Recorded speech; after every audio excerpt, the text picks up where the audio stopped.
Hi friends, నేను మీ నాయుడు సార్ని. 100% మీరు మాట్లాడతారు నిహాలి స్పోకెన్ ఇంగ్లీష్ ఇన్స్టిట్యూట్. ఈ వీడియోలో మనం ప్రెజల్ వర్బ్ డ్రాబ్యాక్ గురించి తెలుసుకోబోతున్నాం. ఈ వీడియో గనక మీకు నచ్చినట్లయితే లైక్ చేయండి, షేర్ చేసుకోండి. మీరు గనక మన నిహాలి స్పోకెన్ ఇంగ్లీష్ని మొదటిసారి చూస్తూ ఉన్నట్లయితే తప్పకుండా సబ్స్క్రైబ్ చేసుకోండి. Phrasal verb drawback.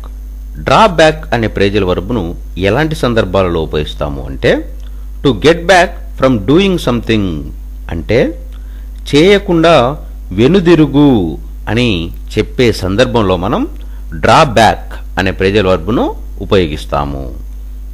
Phrasal verb drawback. Drawback అనే ప్రెజల్ వర్బ్ను ఎలాంటి సందర్భాలలో ఉపయోగిస్తాము అంటే, to get back from doing something అంటే చేయకుండా వెనుదిరుగు అని చెప్పే సందర్భంలో మనం డ్రాబ్యాక్ అనే ప్రెజల్ వర్బ్ను ఉపయోగిస్తాము.